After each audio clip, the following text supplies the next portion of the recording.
Welcome everyone to episode 380 of GI Joburg. My name is Steve. I'm joined by my buddies Paul and Rob. Oh, Hey, guys. how dare you join us?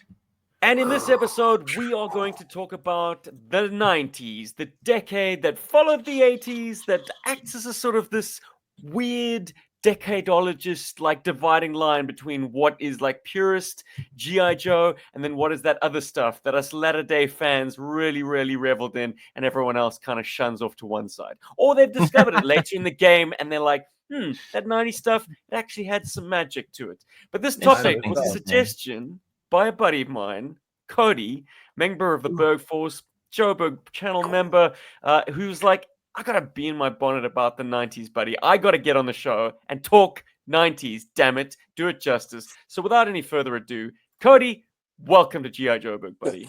Hey, welcome. I'm glad to be here. Hell yeah. And let me tell you what sparked this, Steve, was your top 10 figures video. All right. And watching that, it was mainly 90s figure, maybe an 89 Snake Eyes, but it was mainly 90s figure. And it really, I've watched it a few times, and it really hit me in the feels. You know what I mean? And I said, I want to get on there and talk 90s Joes with the Joburg guys. You know, why not? Hell yeah. Yeah. Absolutely. Always a good time. Always a good topic because I feel like this is the function of GI Joburg. We do make light of the fact that we came into this hobby maybe a little bit after the fact. Like none of us were there in 82. So we really embraced the later stuff, and only like almost like an archaeologist, we've kind of dug down into the strata of GI Joe to find like the classics, the Sunbow era, the OG Green Team. But none of that stuff has ever kind of usurped the later stuff because that was the stuff we played with.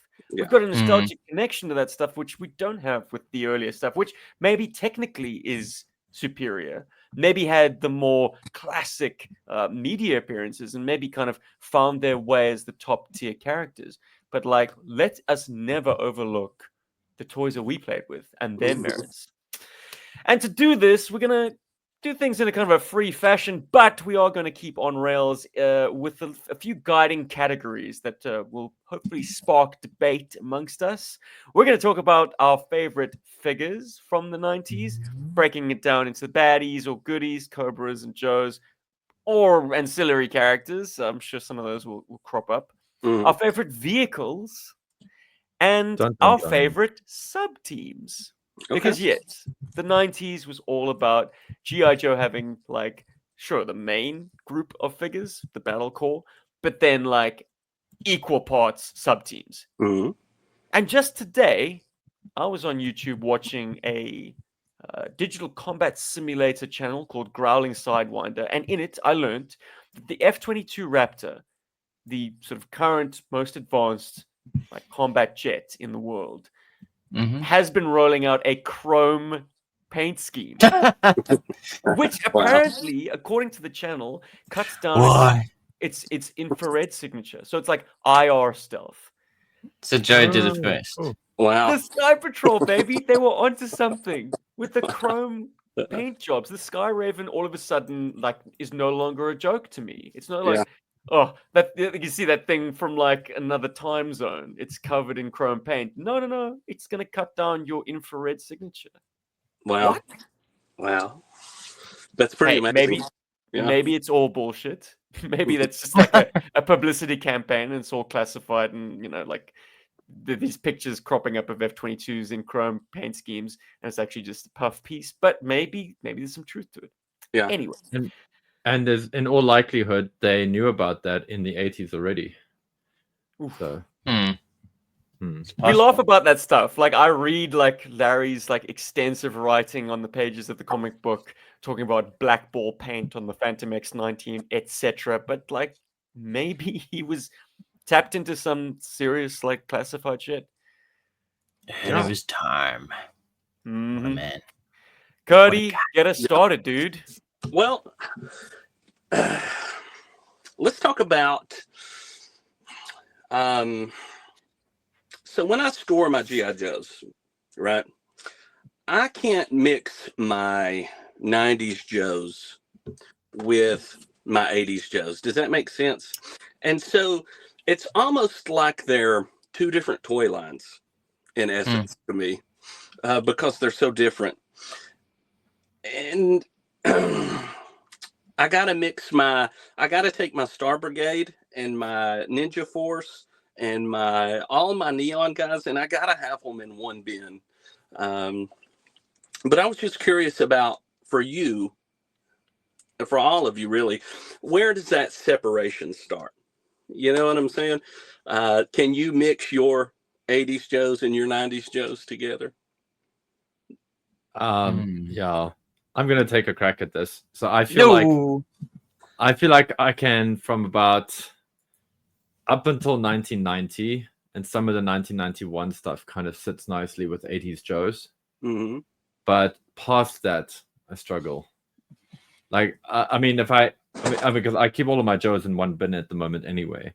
But to like, it's very difficult for me to put like characters from like 80. I mean, from like 93 with characters from 88 on like a Warthog. It's just weird for me. Yeah, there is definitely some kind of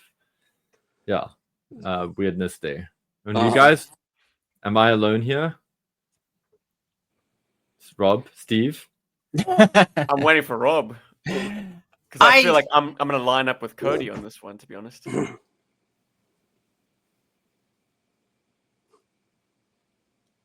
Oh, he's muted. He's muted himself. Oh. Yeah, he had to. I think he had to mute here to deal with some live All right, stuff. well then I'll jump the queue. I should mute on the thing. See that I'm muting, but anyway, no, I at least for myself, I think the way that I chose my 90s figures, they kind of generally fit in with my 80s figures. So I don't have really terribly far outliers where I'm like, this guy really doesn't fit in, except maybe the Eels version too. They probably need to be in their own little area. Little bubble under a black light. Yeah, and they're like, oh, these guys over here, okay. But then again, Sci-Fi Version 1 can join them over there, and he was in the original line.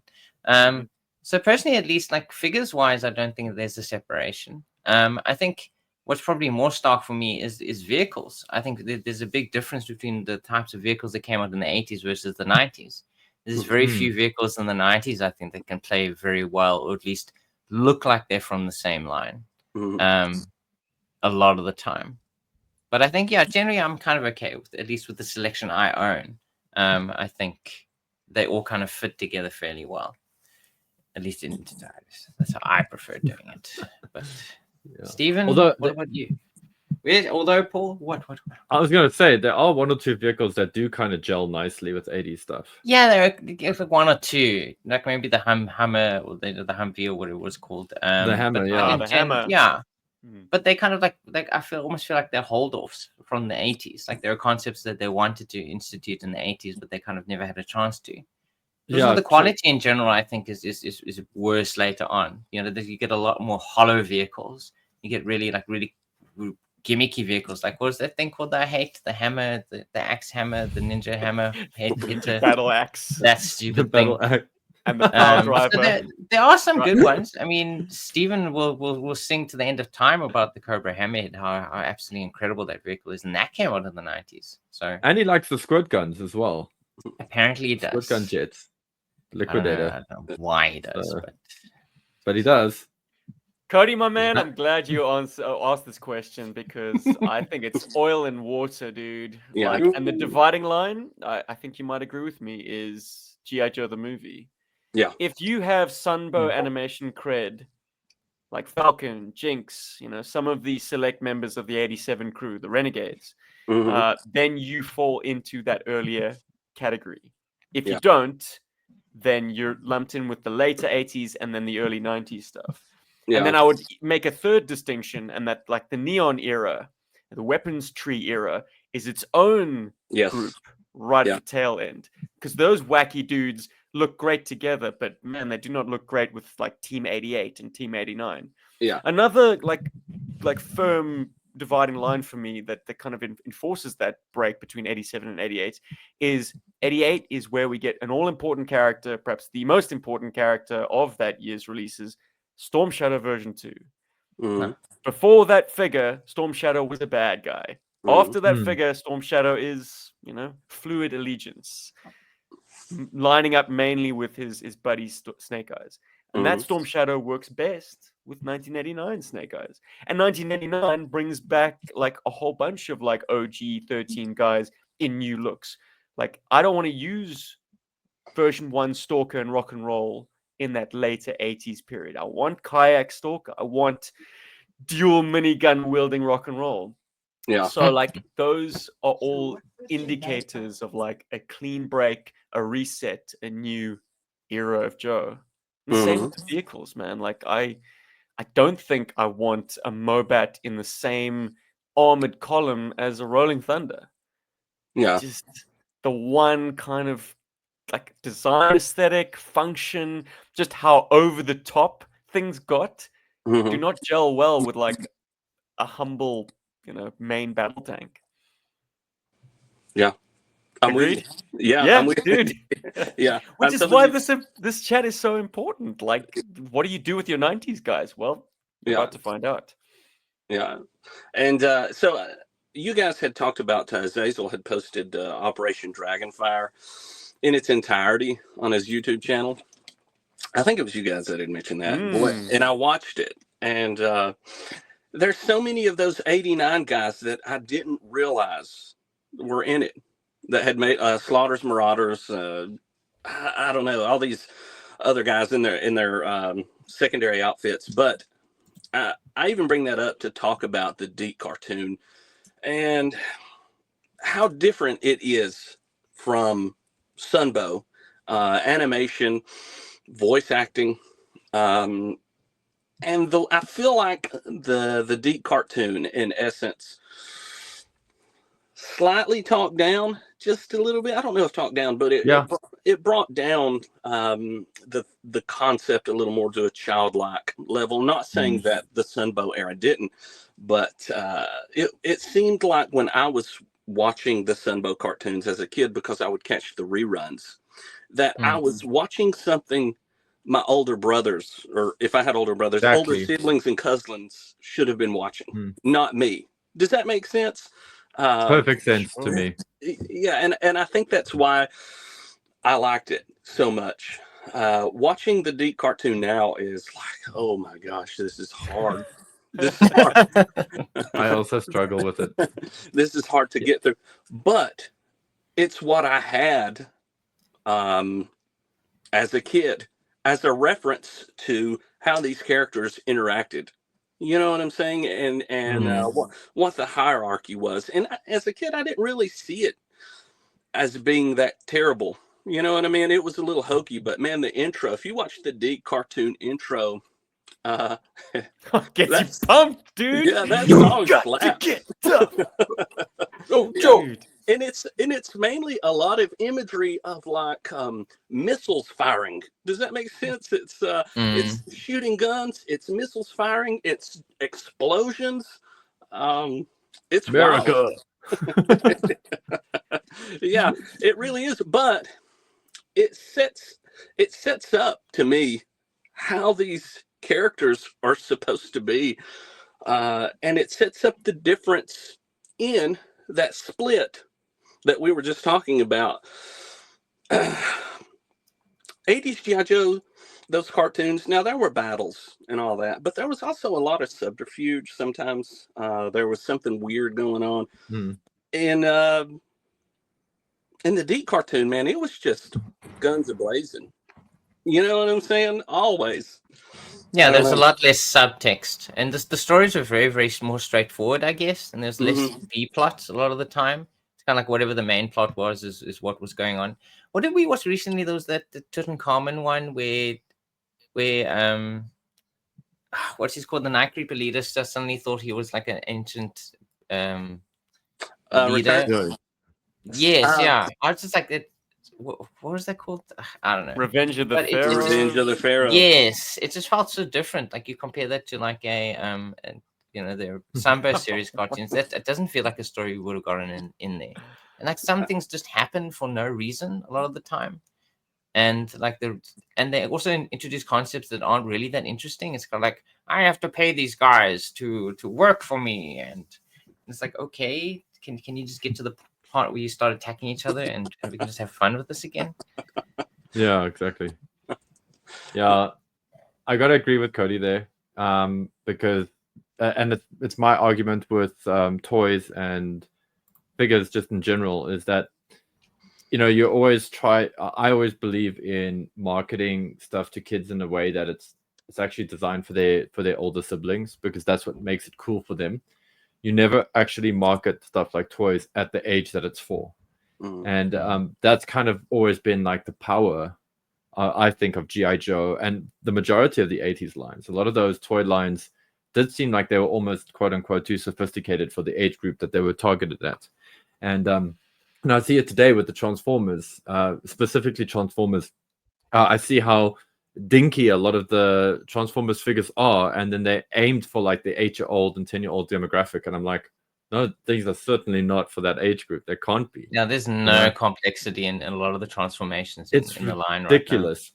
Right now. And no wonder, like, all the trick in the book, though, guys. You always get the models in a toy commercial to be older than the children you're peddling the toys to. No, because you associate, the older kids are playing with this, so it must be cool.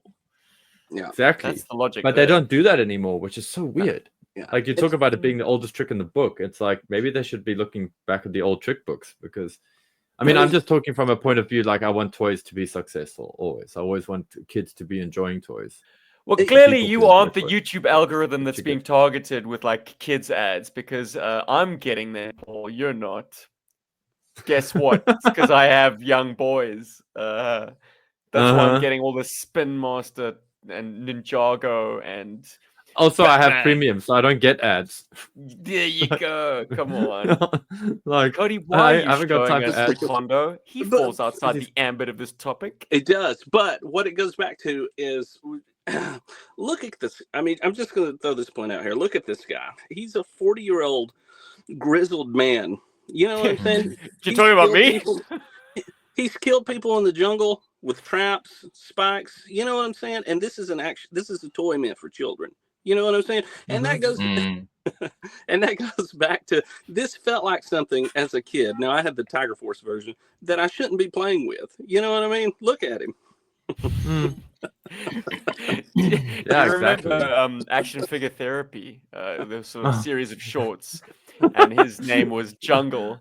And him going on a date with Wonder Woman. That's my favorite one. Anyone who's in the dark, surely they're on YouTube still. Action Figure Therapy. Sure, they have a channel somewhere. But yeah, the toys in the 80s did kind of feel more mature.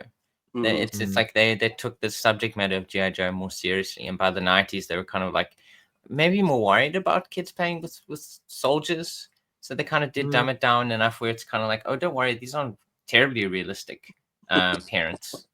Don't worry, it's totally fine. Your kids can play with these things.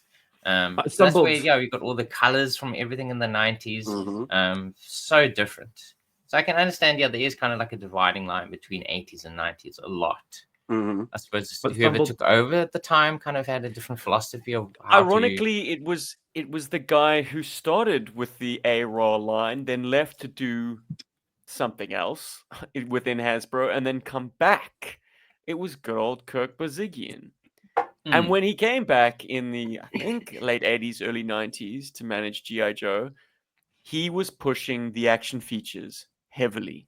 It was like, and this comes back to an interview that he did with Bobby Vallon not too long ago that you pinged for me, Paul, saying like, you can't just have a vehicle that has 4 wheels and rolls. You can't just have a figure that is posable and holds action accessories. It's got to do something. And I, as an adult, I'm in two minds. As a sort of a young child, I went gaga for action features. As an older child, I shunned them because they got in the way of my suspension of disbelief. I wanted the action figures to be believable soldiers without any kind of gimmickry.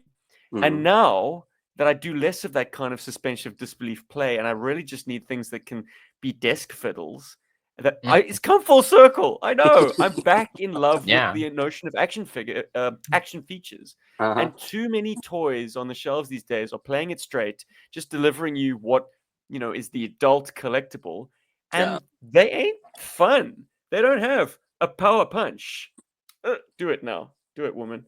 Yeah, I have a roach. do it, woman. Do it. They don't have a light up psionic knife. Thank you, Psylocke. Hey, close They in the dark. They don't have a utility belt that will zip you up by the crotch. Thank you, Batman. Anyway, so action features are now back on my radar in a big way. And it's Kurt Bozigian's words that echo in my mind when I'm like, yeah, he had a point. Well, they might have all had action features, but some of them did incorporate them a little bit better than others. I mean, yes, we got tons of, every single character came with a spring-loaded weapon, but then, there are some really good ones, like Sci-Fi. He had a really good spring-loaded missile launcher. Yes, very well detailed. You baited me.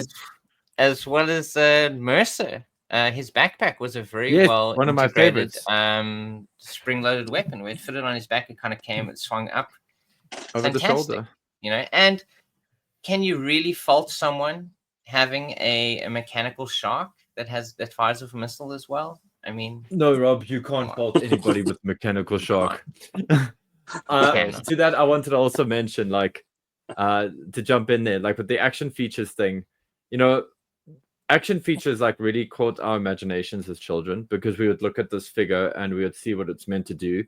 And you'd be doing all kinds of mental gymnastics as a kid, figuring out how this toy would actually do this. And so that would fuel your sales pitch, because you would go to your mom or your dad, and you'd be like, Dad, I want this figure. Look at it. It's this big blue guy, and he can do a backflip. It's going to be amazing. It's going to be so cool. Or it's yes, this guy comes with a flamethrower, but look at this cool little catapult. He fires with these little flaming balls at you. It's a flamethrower, but it's fine. It's not just a GI Joe, Mom. It's got a tub of Play-Doh as well. Exactly. Yeah. You sold those damn play features. Free meal. And that's where Hasbro was really clever, or should I say, Coke and them were very clever with that, because they just turned us into salespeople. And it's funny because I think a lot of when we grew up and we hit our 20s and stuff, when we look back at these features, I think a lot of us were kind of a little bit angry with ourselves, for being duped. I think there's a part of you in the back of your head that went, I fell for all of that shit. And then you get to where Steve's at. Paul, the beauty of GI Joe is that the features were oftentimes external to the figure. Yes, they were. Barring some color change bullshit paint that never really worked anyways. Like the Play-Doh, the gliders, all of that stuff, the Battle Flash, spring-loaded missile launchers, all that stuff was external. The basic GI Joe figure was immutable, perfect. So the O-ring perfection. What always wounded me, and I think this is actually where the first sort of cut was made for me, was the European 90s GI Joes, which is what we got, was sometimes almost recorded versions, or they were recorded to have spring-loaded missile launchers. Now, Steve, Rob, you guys know this. Night Creepers had Snake Eyes' backpack with the grapple gun. He didn't have his cool backpack and his cool swords, his cool complement of swords. We had the Range Viper, who was also stunted by just having, again, another rocket launching backpack, and he didn't have his cool gear. So that kind of stuff, that cut me deep. I must be honest. I think that's where my anger towards spring-loaded missiles and things like that came from in the 90s. Especially because I was always looking at what David had, because he had those original figures with the original accessories. I was the one who was playing catch up with my stuff. And so I was always a bit I always felt a bit duped by that. That irritated me. That said, I also have an EOS 2 with the spring-loaded robot shark that fires missiles, and I also had an incinerator that lobbed little orange clear balls. And Mega Marines, give them to me. I love that Play-Doh. I'm all there. So, I'll take your point, Paul. Yeah, the Euro releases of those figures did come with spring-loaded missile launchers to kind of bring them up to the even 90s. Gridiron. So sad. aesthetic. Yeah. Well, look, no. The example you made, the Night Creeper, the US domestic also had Snake Eyes' backpack. Just so you know, in that magenta color. Yeah, but that was like a re-release. It was a re-release because the original didn't have that, obviously, because he had his sword. It did. Mhm. No, it did. No, he really didn't. David's got the original release. He didn't have that backpack. All right. Yeah. Madness. Take him to task in the comments, ladies and gentlemen. No, but don't yes, take me. Go to yojo.com right now. You'll see it. The missile launcher that the Euro Night Creeper had was Mercer's. We've had this debate before. Yes, he's had got Mercer's one, but I've also got a green and burgundy one as well.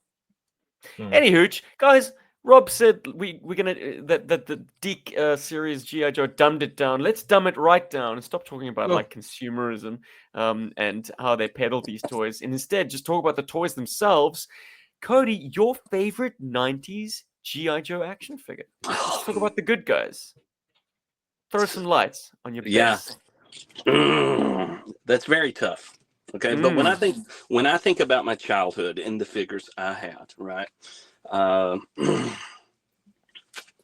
Man, I'm gonna pick 3. Oh, here we go. I'm gonna pick 3. Do it. Dun dun dun. Okay. Good. Do a poll. Pick 3 It's got them. and I hope you have a 4th one in reserve. I love this man's taste. Right. Nothing says 90s GI Joe more to me than these 3 right here. Desert Flint, Fisherman Bazooka, and Giraffe Pants Leatherneck. Yeah. Yes, that's 90s GI Joe. You know what I'm saying? And I played with these guys, dude. It wasn't that I didn't look down on these guys in any kind of way. I had these guys, and they were prominent characters in my playtime. You know, I mean, there's also guys like Salvo, which I love Salvo, and I loved Heavy Duty. You know, what's not to love, dude? Yeah, what's not to love? Red Star. Red Star. Red Star always. Red Star became cooler for me because David told me his little striped shirt underneath there meant he was Russian Special Forces, that he was Spetsnaz. I until I learned that, I was like, who's Red Star? And when I learned that, I was like, oh, that makes him cool. Carry on, Cody. Sorry, man. It is a lovely detail. Yeah.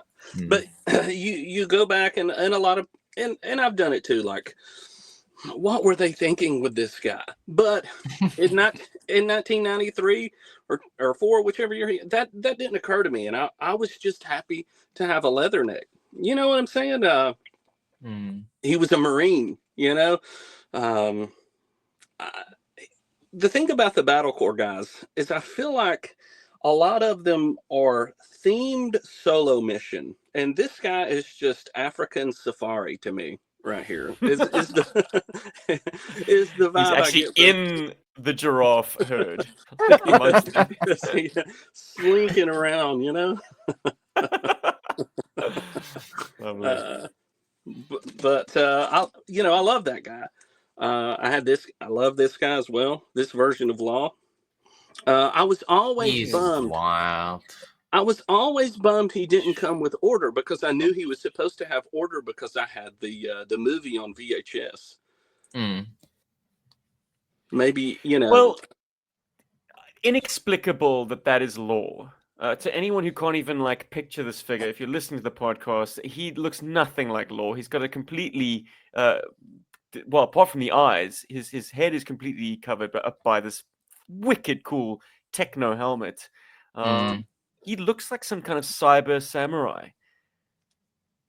Yeah. Our buddy Tetsuo's Wrath. Yeah, I dig it.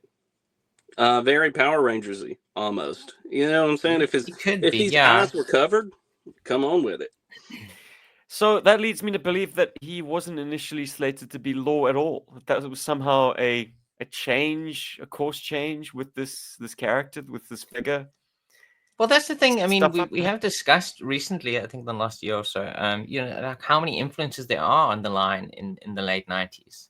Like they're trying almost anything, and almost any style of character can be in GI Joe at this point.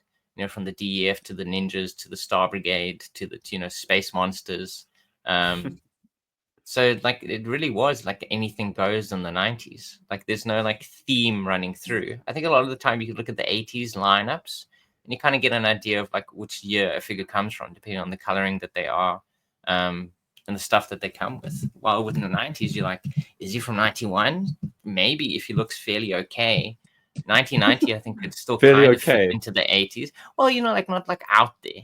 You know, Yeah, but by okay. No, I 92, just wanted to 93, define that for our 94, it listeners. just kind of all melds together, and you can't really say for yourself where these characters come from specifically. You can't be, you know, 'cause like, I think most people can go like, oh, that's 86, you know, that's 84 figure.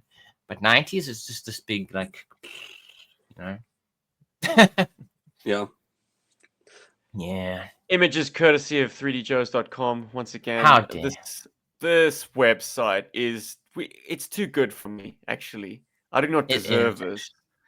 We don't. No. We are looking at a scroll of all the carded figures, gorgeously photographed. This will be of enormous benefits to me, particularly because I don't have any of my 90s figures out here in Australia with me. Boo to that. Quite cool that- It shows and how if much you look Stephen loves closely- his 90s figures. And if you look closely, you'll see that Night Creeper doesn't come with a rocket launch either. I'm just saying. Whoa.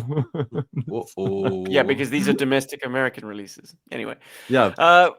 Paul, give us a favorite GI Joe figure from the 90s. Yeah, who's your fave Can you from the distill 90s? Jeez, one? dude. It is very hard for me to like nail down to like one. So I'm going to go typical Paul of GI Joburg fashion. So I think one of my Who's he? absolute favorites is the Night Creeper leader. Love Night Creeper leader from the 90s. War. Love old Mindbender version 2. That's the yellow and purple one. I think he's fantastic. And these in a weird way, I feel like they're kind of hidden gems of the 90s toy line. Cody has all your favorites. Yeah, Cody and I share a love for Fisherman Leatherneck and you know, Bazooka. Jungle Bazooka, or as I like to call them, retired running their own private investigation agency, Bazooka and Leatherneck. So those are like favorites, and then it gets like really crazy because like it's a slippery slope, man. I love too many of the 90s things. I mean, both It's true. Hawks are incredibly good from this line. Stalker is amazing. Love Stalker. I keep wanting to say eels, but I meant to say undertow. Beautiful toy. Yeah. I mean, that's just. I'm going to stop there, okay? Because there's just a handful of He's a amazing Cobra. toys in this line. Yeah, he's a Cobra, so I've had to just focus No, on the Joe. GI Joes. Sorry, sorry guys, I went off on a tangent. This Okay. is 90s love coming at you now. You went full tangent. That was a proper Yeah, Paul from Jabang, GI Joburg tangent. Jabang, Loved Jabang. it. She So moves, personally, she moves. my favorite Joe probably, I think it doesn't even feel like he fits into the 90s. It would actually be version 4 Gung Ho. You know, he's kind of like Vietnam look, with the red shirt rather than, I think the earlier one is like a green shirt. Green shirt's nice too, but the red one for me feels like proper like superhero, or not superhero, you know, like action hero Vietnam soldier. And he comes with the flag, like he just feels like the quintessential. He's a Marine, isn't he? Yeah. Mhm. Yeah, Yeah. he feels like the quintessential Marine to me. Like this is the perfect version of what if in my mind, if I imagine just one GI Joe, I think I'd probably imagine Gung Ho. Rob, He's- you surprised me, dude. I did not Perfect expect that Tiger to come out Force. of your mouth. Perfect Tiger Force version. Yeah, good for Tiger Force 2. He can fit into almost any era of GI Joe. It's just it's crazy that this guy did come out. Yes, originally 1992, and then they recolored him for 93. He feels like what you could almost say is if you think GI Joe, if you don't think of Duke, I think this is a good stand-in for what the concept of GI Joe could be. Yeah. It was a Any good else? flag, a good workaround. Like it wasn't fabric; it was a sort of a plastic. Yeah, it's plastic and So kind it of was- like always fully furled, kind of the giant machine gun. It was a great. sticker, wasn't it? Like a vinyl sticker or something, wasn't it? That was like I think so. folded. Yeah, so it stuck to Yeah. itself. Oh. Yeah. If memory serves. I've got the figure, but I have very little memory of the flag because I never got this figure when it came out. This was actually gifted to me by Steve. No. This one. How So I got everything dare. but the flag. So Well, obviously this isn't Steven's favorite one because he gave it away. Steven, No, he had what's your doubles. favorite Joe from the 90s? My favorite Joe from the 90s, I had to distill it down. As you know, it's extremely difficult to come Of up with course. one, but one will rise to the top, and it's a figure that I just can't fault in any way, shape, or form. It had a veneer of like coolness to it because it was a best friends figure. It was Jetpack Hawk from 1991. Wow. Amazing accessories all around. So good. Like absolutely outstanding Chef's kiss. design. Yeah, an amazing figure. Yeah, playable wow. as all hell. I mean, he was Dude. like, it's just such a one-man army.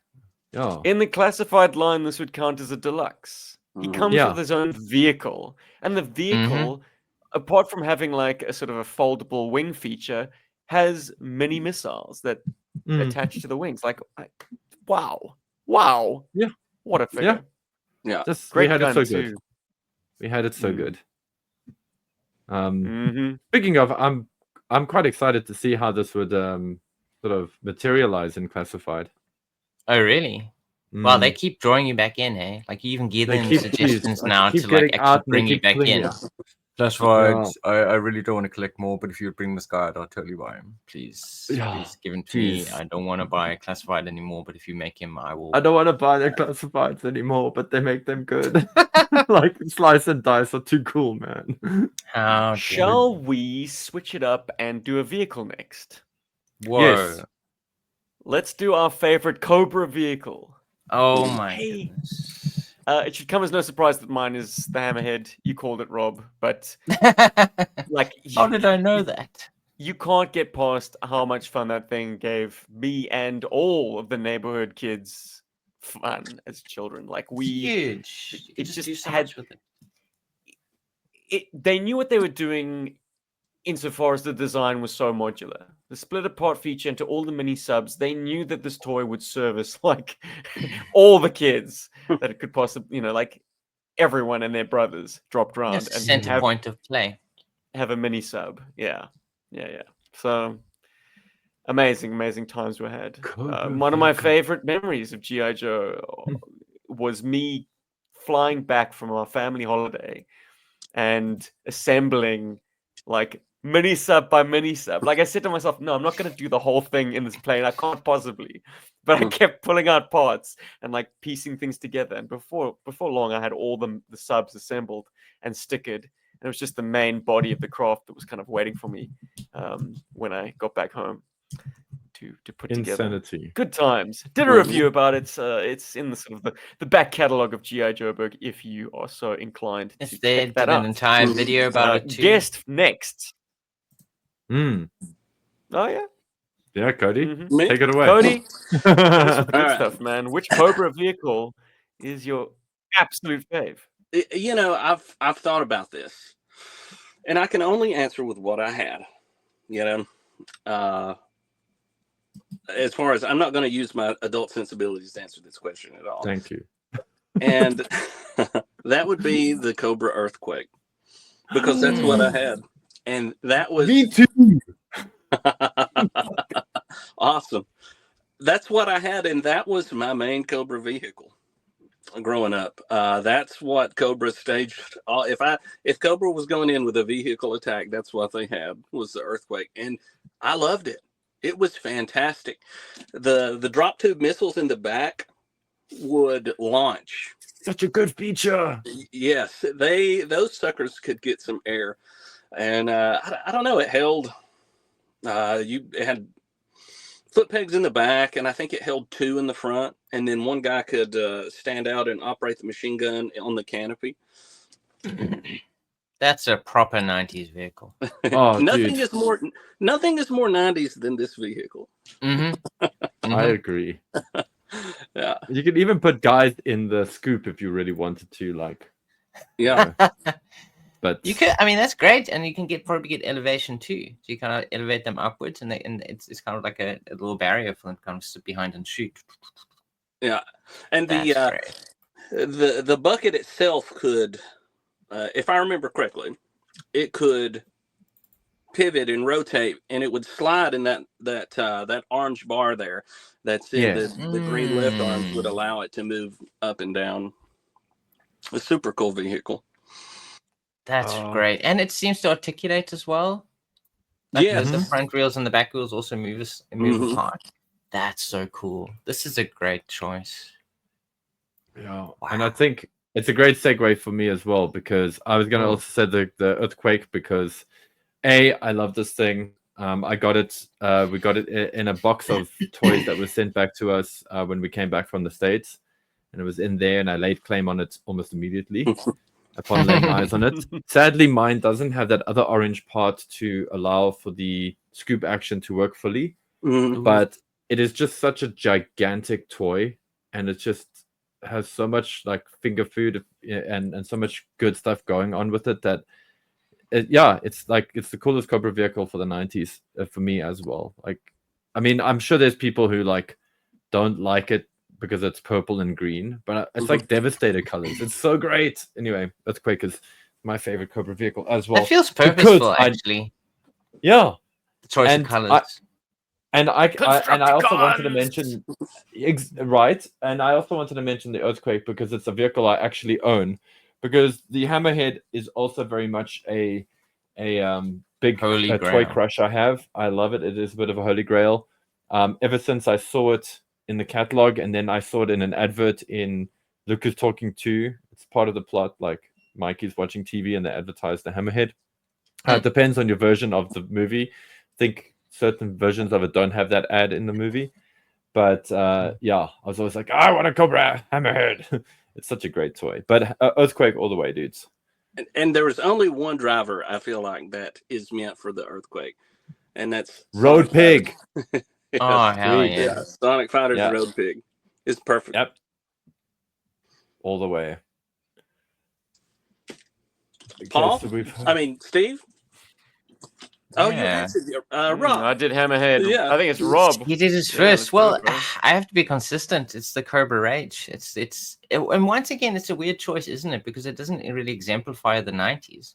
No, it's very 80s. It's very much an 80s vehicle, I feel. In the color scheme, and kind of it not having any like crazy weird play features and stuff like that. So yeah, once again, I'm choosing my favorite 90s stuff is very 80s, which is kind of weird.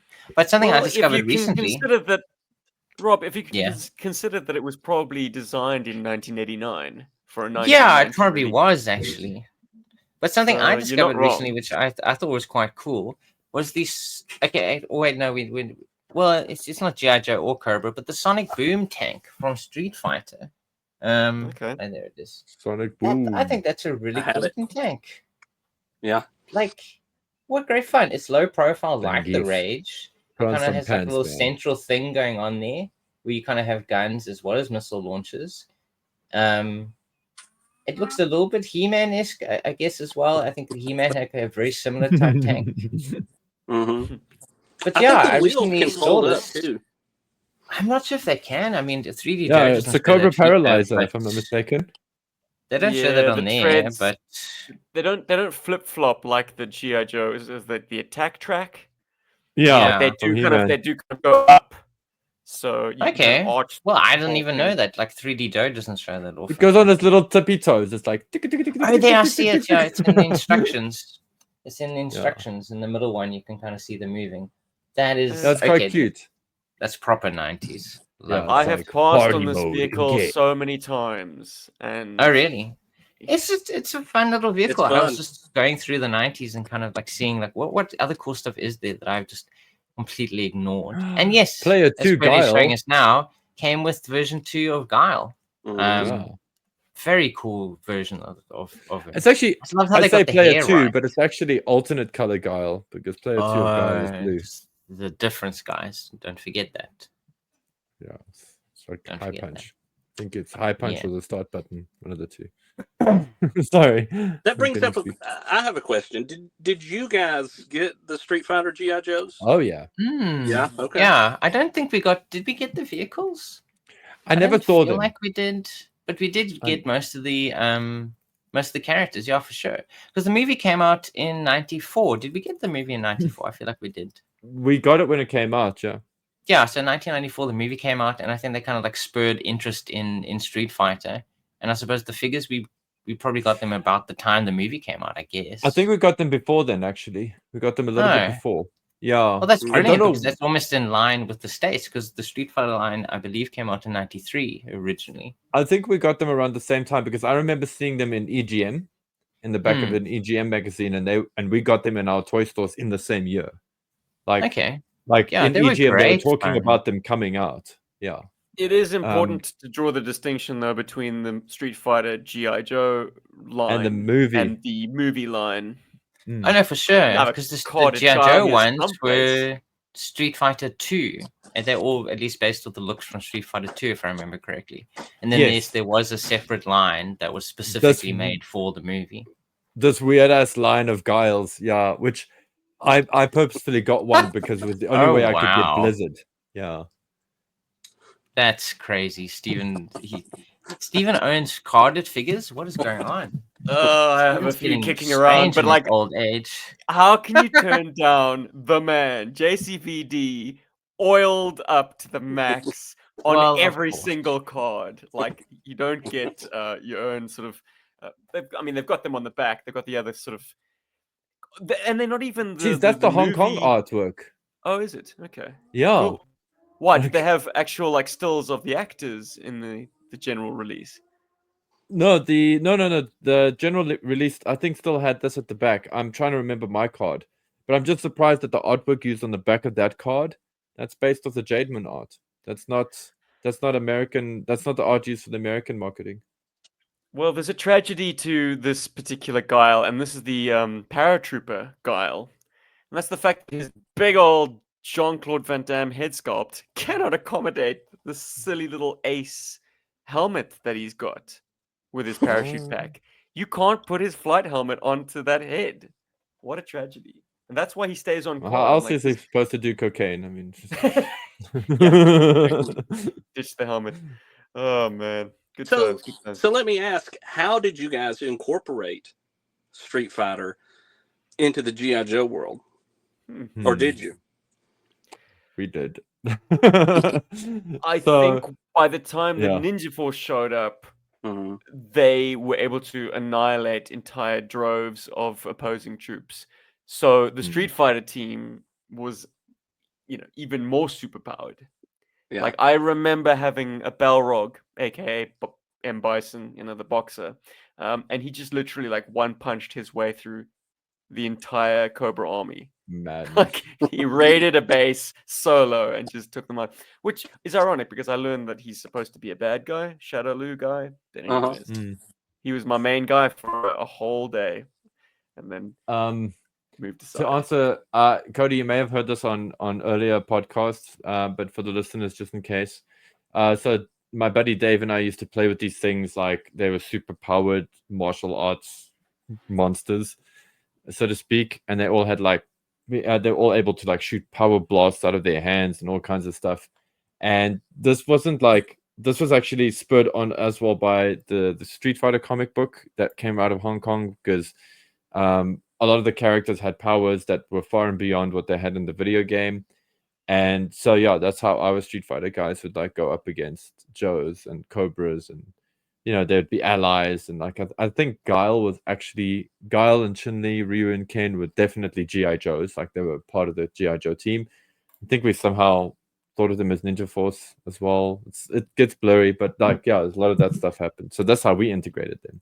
Well, we knew that they were from a video game, but it made sense that they could be ninjas. But I think we would have tried to incorporate them into GI Joe in a way. Bison was definitely a lieutenant of Destro's for me. Something about the red coded him as a Destro guy. And it was possibly the same tin of paint that they used for Battle Core Destro. His sort of, whatever you'd call it, his neck pillow. It's the same red as the M. Bison Street Fighter figure. So yeah, man, he's one of those guys. Cody, how did you use your Street Fighter guys? Were they like your mains for a while? I can remember setting up fighting tournaments right? Nice. Yeah, As it should be. Hello, Street Fighter movie. Street Right. Fighter was a GI Joe movie, actually. Mhm. And a lot of that was I was heavily influenced by movies at the time that had come out prior, and the main one that I think about was Bloodsport, right? And so also having a Jean-Claude Van Damme movie figure, right? And with the addition as well of the Mortal Kombat guys. So how could you not? How could you not set up fighting tournaments? I mean, it would get pretty elaborate, especially playing both of those video games. I can remember with one of my mother's big plastic serving bowls, I would fill it up with water, right? And we had a yardstick, and I would lay the yardstick across this like the bowl pit. filled up with water. Yes. So cool. And they would fight on this thing, right? And the loser would get knocked off in a pit of acid, and they would die. Yo. Right. Wow. Don't mess around, dude. No. But I can also remember incorporating the Street Fighter guys into battles as well, and it not being like, it was a surprise to everybody when Zangief or Guile or whoever did a sonic boom blast and it knocked over a tank or something like that. It just added a different kind of element to that.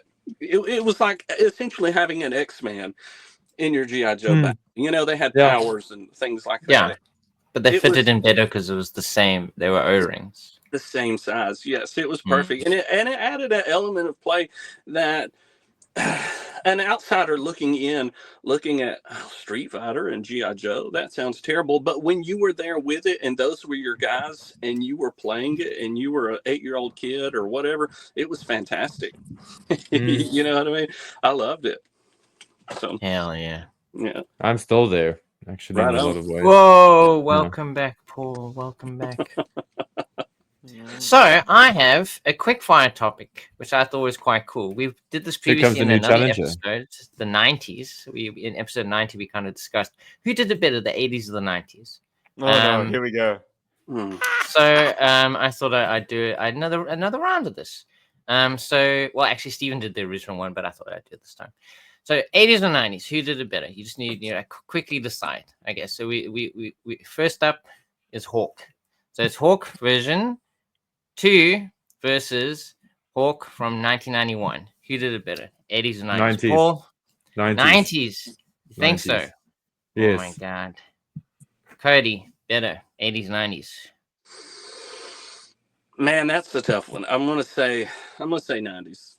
Ooh, Yeah. yes. Very nice. Steven. Bit of acid. 80s or 90s? 90s. Whoa, Steven! I finish really him. thought you'd go. Well, I'm gonna be the guy who's different and say 80s because I'm just gonna be like that. Next No, I'm gonna flip flop. I'm gonna flip flop because I have How empirical dare you. proof on this. When I first discovered that I could buy GI Joes on the internet, I begged my father for his He's credit one card, of the and what was the first. first figure that I ordered? This guy. 1986 Hawk. The boss. Yeah. Well, there it is. Next up, Psych Out from the original Psych Out versus 90s Psych Out. Oh yeah. Steven, who's Okay. winning? 90s. Yeah. 90s. Steven's all the way on the 90s. Oh my god. Cody, who do you like better? I didn't have the 90s Psych Out, so I'm gonna have to say 80s. Fair enough. Fair enough. Paul, who is it? 80s or 90s? 80s, and I love Psych Out, and I still don't own a 90s one, so 80s all the way. Winning. Lord Dread. It's difficult to choose, but I grew up with the 90s one, so I unfortunately have to kind of go with the 90s. But they're both cool. I think they're both wacky versions. Even in Tiger Force colors, he's amazing. Oh god, here we Snow go. Serpent versus version 2 Snow Serpent. Ooh, so hard.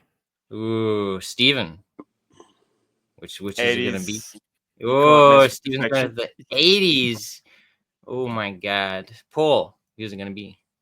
I gotta say the 80s, and that is no slight on the 90s figure. Ooh. This is very difficult for me. You don't like The his 80s. cool hoverboard? He comes with a I giant love hoverboard. everything about the 90s Snow Flippin' dude. I think that toy is absolute masterpiece, but it is half a point away from being the 80s version. The 80s My version is pinnacle. It's great. Cody, what do you think? Man, that's a tough one. Kid me says 90s, and I can remember Yeah. laying a white blanket down and snowboarding him on that thing. You know what I mean? Oh, Exactly, yeah. dude. And it was a lot of fun. But adult sensibilities me says the 80s. I mean, the sculpt, Ooh. the sculpt, the parachute, the gun. I mean, this is a masterpiece GI Joe figure out of Yeah. all GI Joes. I mean, that's a thing of beauty, you know. No, absolutely. I think they're both brilliant. I'm just gonna go with 90s because I like hoverboards. So I just used to make him do snowboard tricks and everything all the time, man. Yeah. next up, we have Wetsuit 86 versus version 4 from 93. If the image will open, there we go. What are we thinking, Cody? What do you 90s all the 90s, way. hell But yeah. Hell yeah, love it. Paul, what are we going with? Oh, I had so much fun with the 90s one, but the 80s one is where my heart's at, eh? 80s. Paul's brain is winning today. Steven. Oh man. I know, right? You grew up with the 90s one, but I mean, is the 80s one superior for you? No, and I'll tell you why. You can take the helmet off 90s one. Yeah, You've suddenly that got is a a figure. big difference. There you go. Yeah, He's he's an a actual SEAL. You person. could use him on a land mission. He's not constantly covered up. Yeah, I go with And he 90s looks as well. damn good in the Barracuda. Like that was his vehicle. That was his vehicle assignment. I don't know what vehicle you'd put 86. He is the vehicle. Well, he'd have to be paired up with the devilfish, and that's an awkward fit. Yeah, that's boring. Why do that? Why do that? Next up, Zap. Original Zap versus Supersonic Fighter Zap. Ooh, easy for me. What do you think? 90s. 90s. Steven's going with 90s. My goodness. 90s Zap is awesome, man. Cody, what are we thinking? 90s all the way. Oh, wow. I think this might be the first one that has a clean sweep. I also agree. I think 90s is gorgeous. Though I added a pencil moustache to my swivel on Zap, my 83 Zap, and that does make a huge difference. Yeah. Just that bit of personality. That's what you need. Next up, Alley Viper from 89 versus 1994's version 3. I don't know if this is fair or not, but... Forget that noise. Moving on. This isn't a clean sweep, right, gents? Yeah, it's 80s, man. 80s. Sorry. Just for clarity's sake. So the gimp hole on the Look, he still comes with he has a removable helmet. He has a cool shield. Look how cool his shield is, and he matches the colors of the original. How do you not like the 90s one?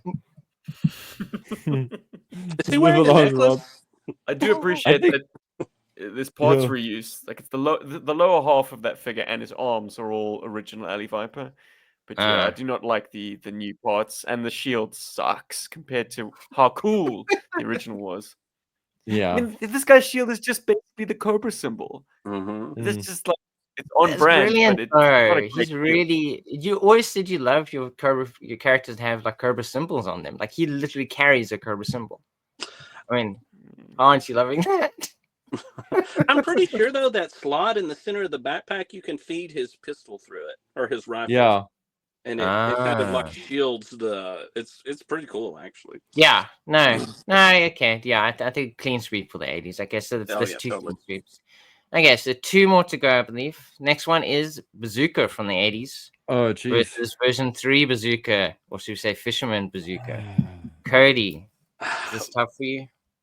That is tough because I didn't have the 80s Bazooka. You know what I mean? I've seen him on TV, and that's a fantastic figure. Oh man, but my heart is with the 90s Bazooka because that's my bazooka. You know what I mean? I got to stick to my guns. I'm going to say 90s. Hell yeah. There's something so great about 90s Bazooka. Is there a butt coming? It's a secret charm. It's like when you see it, it's hard to like go back. Like Ah, I don't know. you don't want to Like go the back. 80s one is so like iconic and it's so great, but the 90s one is also, I think it's the better figure. Nice. Steven, where does your heart lay? The 80s and the 90s? I don't have much room in my You have my heart for skin in this either. game. Well, Yeah. Bazooka's not a character that I really latch onto.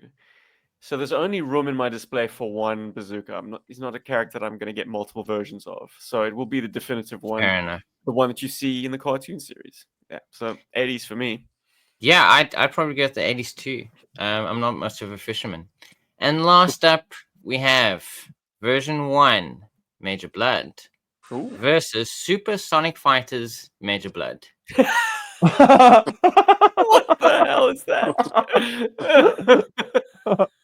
He's got a pogo, ladies and gentlemen. This is Timothy Dalton with his ab cruncher. Oh my word, dude. That is So is it Timothy Dalton winning this, or is it Original Blood? But there's Steven. another 90s Major Blood that you're leaving out of the equation. Cody's got it on screen now. If it That's was between fine. Well, I'm specifically saying these two. I mean, Okay, that is also okay. a very good version too, as well. I do agree. Yeah. But I've said these But two. Supersonic These are your Fighters. choices. It's Supersonic Fighters or the Original Blood. Oh, crap. I didn't have the Supersonic Fighters Major Blood, so I'm going with the vintage on that one. There we go. I love that. Steven. Yeah. Go for it, Steve. Is it Timmy? Or the original? I'm gonna go OG.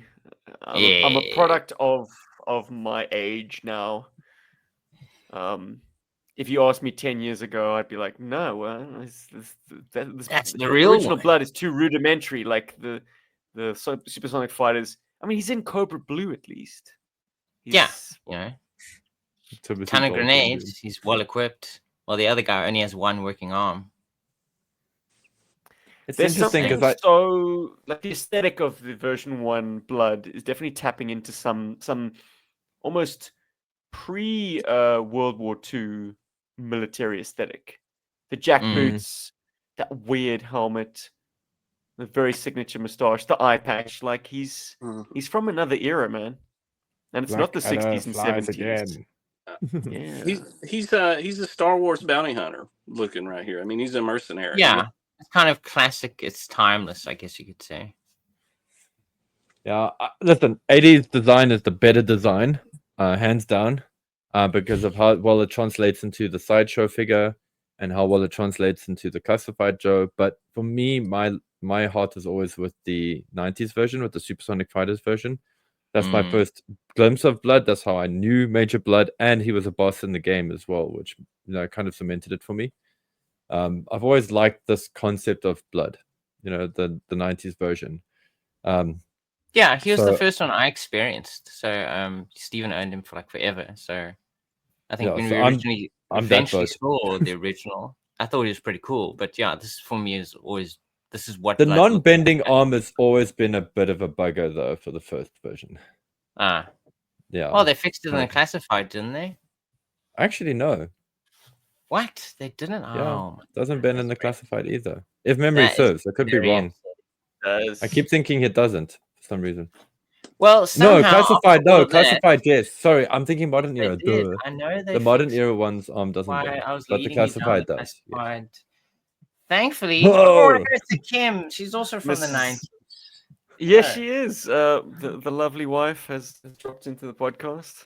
Look at that. Say hi. The mic is live, even though you can't hear the boys. You can't hear us. She can't hear us. We'll just send smoke signals. Looking good. Woo! Thanks, Kim. Whoa, she disappears beneath the edge of frame. All right, guys, we've got some topics to fire through. Thank you for that, Rob. That was delightful. No, you're welcome. And thankfully, the 90s did just slightly clinch that. No 3 way! out of the 8 figures were 90s, but we were very split on like half of them, so it's fine. Shocker. Nice. What else are we talking to? What- Steve? Best Cobra Let's- figure. Let's do our Cobra figures. Hmm. Cody, That's you tough. give us your top 3.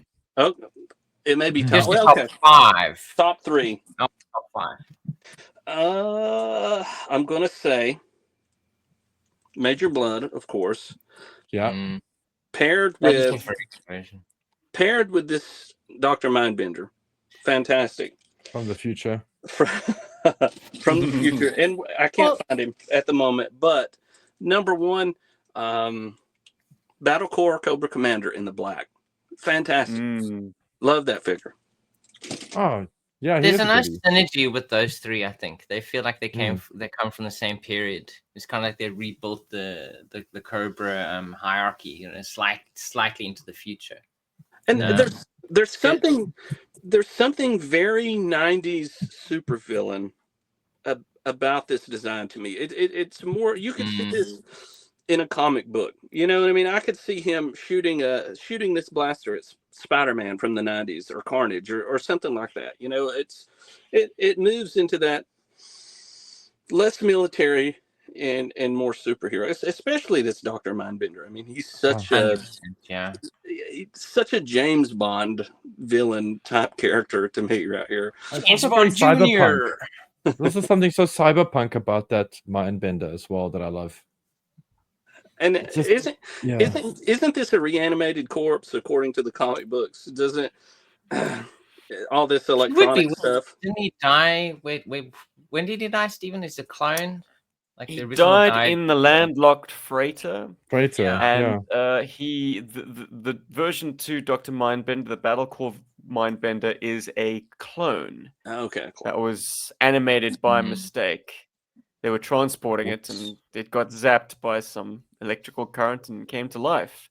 He was Wow. like, time to But yeah, it pursue would my be cool if it nefarious was the purposes." original. If it was the original kind of like reanimated, that would be so much cooler. Yeah, they should do that in the comic. Ooh, maybe they should. Sarcasm much. Anyway, but just in case that's past anybody's sarcasm door. Well, you think they're not doing it, but maybe they are soon. I haven't read the most recent issue, so I'm not sure if they have done that yet. They've upgraded him. Yeah. Cody, I feel like you're digging for more. Give us your number 1.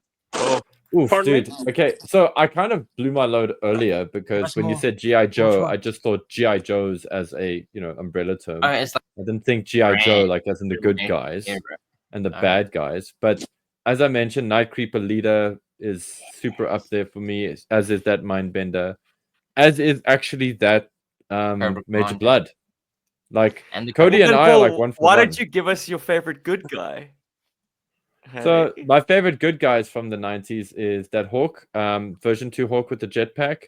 The actually version 2 Low Light is amazing. He's really, really amazing. Geez. Bazooka and Leatherneck in their like retired fishing outfits. I kind of feel like they're tied for being great figures. And then there was there's another GI Joe from that line that is really special. Oh yeah, Mirage from the Mega Marines. And yes, of course, Shipwreck. Pound for pound, Cody. Shipwreck's amazing. I just don't have one to really comment and have my own affection for it. But Marines Mirage. I love Mirage. He's an original character. He's part of a sub team. I dig that guy. I dig that toy. Those are just a small handful.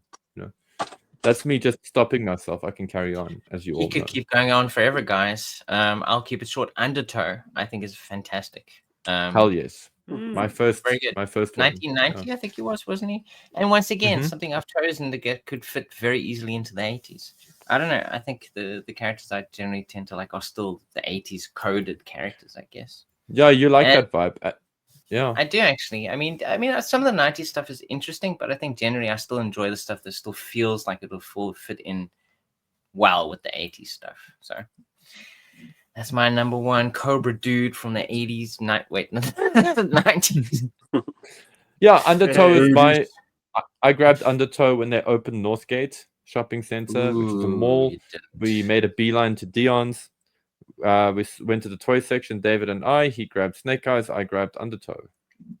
Nice. And then we watched toys, and we saw the battle wagon in the background. Hey, Rob, you make Hey. Christmas shopping for you really easy. I really love this figure.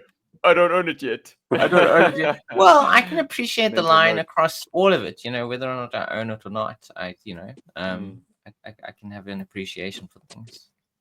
I'm not just liking them because I don't own them and I hope someone will buy them for me. This is not what's going on here. But I just do No, we appreciate- know that, dude. Yeah. I like that you have this kind of long-range appreciation, that you can kind of see the merits in something that you don't have any hands-on experience with. You're like, that Yeah. is really cool. Yeah. Yeah. Oftentimes, 100%, I find actually. myself just going back to the well of things. What is that my I know. original? Yeah, exactly. You know, but it's always nice and surprising when you choose against that type.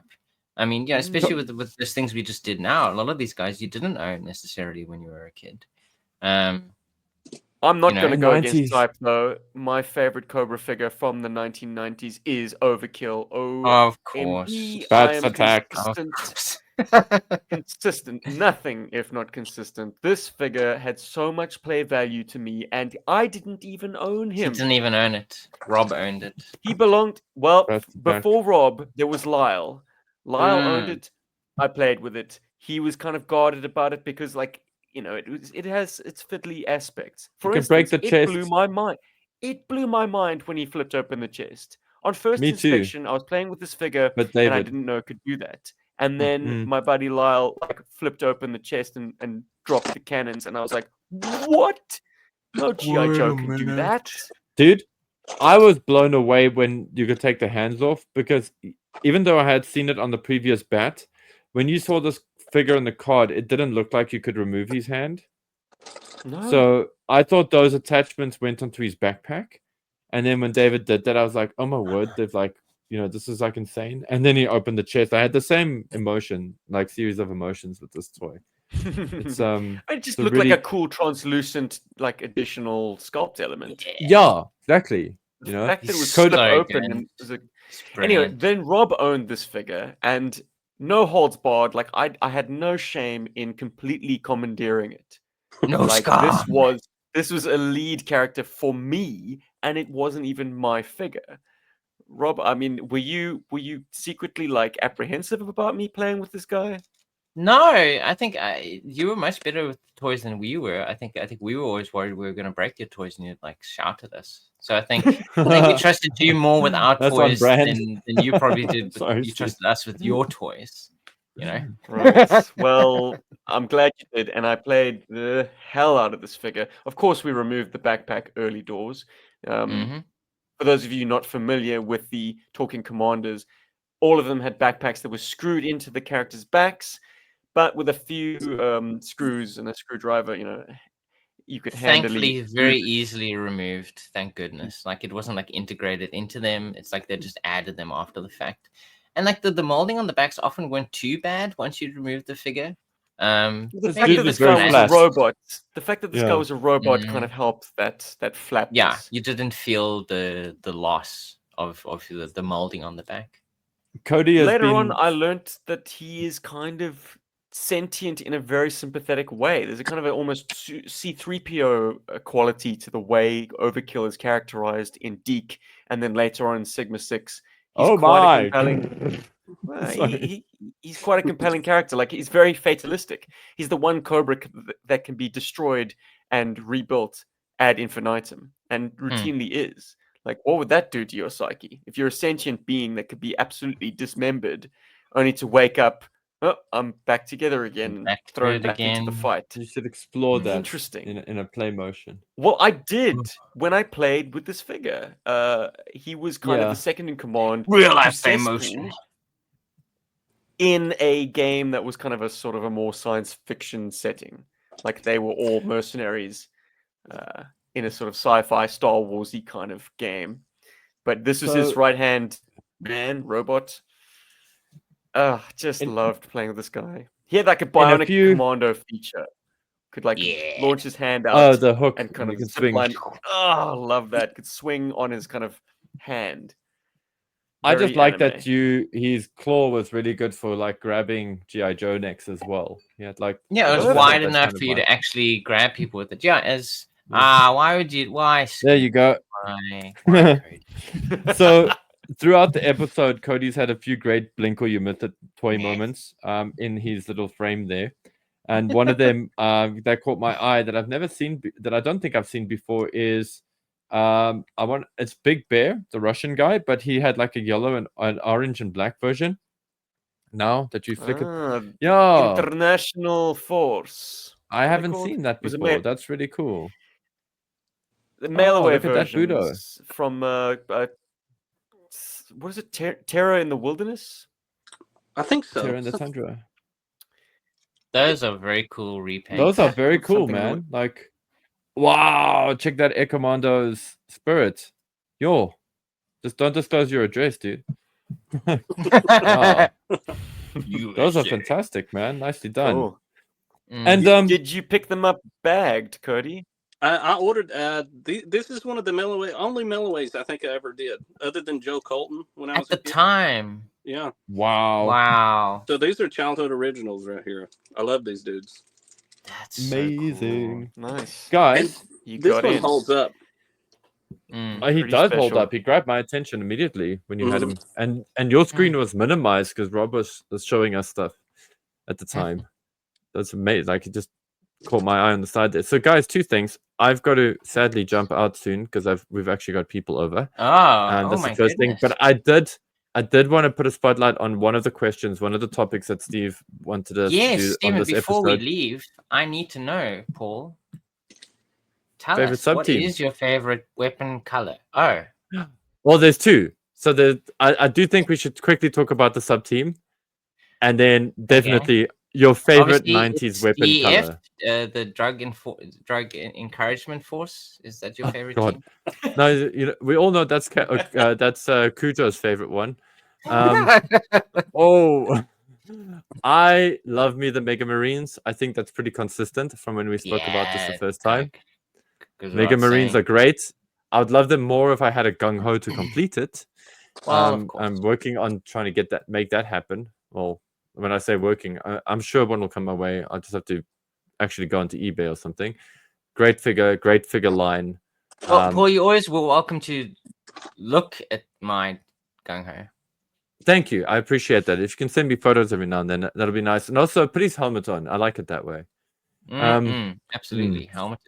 Yeah, and then also like it just, man, I could kick myself for never buying childhood versions of the so-called Cyber Viper and the other one, the Mega Viper. I think I never had those as kids, so like I could kick myself for not having gotten them because they're like such a pain to get hold of now because I'm also obviously missing those.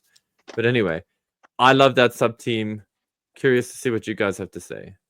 Let me throw it at Rob. Actually, let me throw it at Rob. I want to see what Rob says. Oh, shocker. Well, I actually just chose the Street Fighter lineup. Actually, that's my favorite sub team because I basically don't own any of the figures. But after discovering that vehicle, the Sonic Boom Blaster, I just realized they're actually a really cool lineup of figures because they're uniquely themselves. And it's like a proper sub team. It's not like just a recoloring of a bunch of other characters. But if I had to choose a GI Joe sub team, I'd probably go Star Brigade, just because sci-fi. It was just great that we actually got a science fiction push within the GI Joe line itself. But yeah, probably Street Fighter, because it's just recently I've also I keep showing that stupid thing off the Chun-Li, but I think I've got more into the Street Fighter the last couple of years now. So, well, I keep bringing it out. So I'm not going to reach for it again. It's over there. But anyway. Yeah, Street Fighter or Star Brigade. Those are my two top sub teams. Cody? I'm going to have to go. No, why do you have to ask? Of course, it's my favorite to draw. Right. There's something about these guys, and Stephen, I think I heard you say this, but you didn't need weapons with these guys. They were ready. No. They were ready at all times, and that to me that was, I don't know, my first love before GI Joe was pro wrestling, right? And with wrestling figures, all you need is two figures in a ring and baby oil and little baby oil. and a tanning bed. A tanning bed. But these guys offer up that same kind of, there's really, there's not a lot of backstory you have to have, I feel like. You can just pick these guys up and you're fighting, and I think that's really cool. And also a very, very varied sub-team. They did it over several years as well. You kind of got a whole bunch of cool characters. And then, of course, Paul's favorite version of Zartan is in there. Forgot to mention Zartan. Yeah. Forgot to mention Zartan. That's also one of my favorite 90s figures. Yeah, this guy here is this guy's amazing. I feel like right. He fits a trope. The street thug kind of character, and a lot of the GI Joes of the 90s, with like the DEF and some of the others, are wearing blue jeans, and it's more of an urban centric kind of theme, and he fits so perfectly in that world, along with some headhunters and headman. I mean, this guy's in an alleyway in New York City, you know what I'm saying? And he's fantastic. I love him. See him as a boss villain in a beat 'em up game. I think he's so great for that. Or just one of the henchmen, like one of the daddy squads. Guys, it's flip flopped. Going into this podcast, I was gonna say Air Commandos because it's 5 original characters plus 1 deep callback. An all important update for Spirit for the 90s. And they all had unique weapons. They all had a feature that you could take or leave it, but they had a unique new mission profile. These stealth infiltrators via the air. But I think my first my gut response is Eco Warriors. Cesspool at the top as an outstanding figure. But then just the play pattern. Well, clean sweep, actually. You guessed it, Cody. Just an all-round great figure. Sure, Star Brigade was taking GI Joe into space, but I didn't need to be told that. All my Eco Warriors guys were science fiction space dudes, but they did it better than Star Brigade, ironically. Cesspool, because of how much character he had, was a cooler space trooper or space leader, space protagonist, antagonist than any of the milieu of Cobra, Star Brigade baddies. And so he was pretty amazing, actually. Kind of a... But yes, I mean, I do also have love for the Air Commandos. I don't think they get enough love as a sub team because they've got outstanding characters. And I don't know, I catch myself just fantasizing about Cloudburst and his amazing blue visor. Sometimes I'm just that's a cool tell us more, figure. Steve. I love a hot pink MP5 is a thing of beauty. That's how you know. Yeah. Okay, now we're on to something. Who's favorite weapons, guys. Weapon colors. Whoa, I'm gonna say pink actually because it's so rare in the line. Actually, it is, and I was also gonna say pink. Something I discovered recently, which I don't know if anyone here, maybe Cody knows this, but originally the Star Brigade Hawk came with a pink weapon. Apparently the black version was a variant, and I think the black version is the one that we got in South Africa because I never knew he came with a pink gun. Was ours black even? I wonder if we got a silver one or a goldish one. No, it was black. I remember it being black. Was it black? Okay, cool. Because which fits I don't better remember with the character. I mean, you would never ever think that this guy would come with a pink gun. Yeah, but why don't I remember? Why do I keep thinking this is a vehicle driver? He come in the armor bot. Yeah. Yes. On his own, but yeah. So that was wild. I never realized that pink was a color in the GI Joe line. So I'd say my favorite color of weapon from the 90s is hot pink because it's so rare. As would I. And I think a close second is the clear blue for some of the ninja. Oh, the clear blue that you could get from the ninja stuff, yeah. But Banzai over here has got a bunch of pink weapons, and it does stand out as being pretty unique. And it's weird that you and I both love pink weapons. Because yellow was all over the place, blue wasn't wild enough. Like blue was more like it's. And you almost couldn't like see it's the detail kind on of the blue. slight variation. I mean, on the yellow. Yeah. So like Yeah. yellow was just yucky. Well, pink was just so rare. Like you hardly saw any pink in the line. It's like a rare Steven, weapon. what's your favorite color of crazy 90s weapons? Like black. I'm glad you mentioned the clear weapons of the sort of opaque, the opaque blue and opaque black of the Shadow Ninjas, because it was Dustin from the Dragon Fortress who was showcasing his Shadow Ninjas, and just like, these are like cool energy weapon versions of traditional like martial arts weapons, and all Because of a that's sudden, how we use them too. good. Well, I must say, I got my Shadow Ninjas when I was like maybe in my early teens, and I was jaded against the kind of the flamboyance of having clear weapons, and so I took silver, gunmetal, and brown and painted over all of those. Yeah, he to make painted them over look- every single one of them. I DIY'd them to look like legit. Because think about it. This is when weapons trees really, really helped you out. You had an entire dojo's worth of like martial arts weapons in a few blister packs.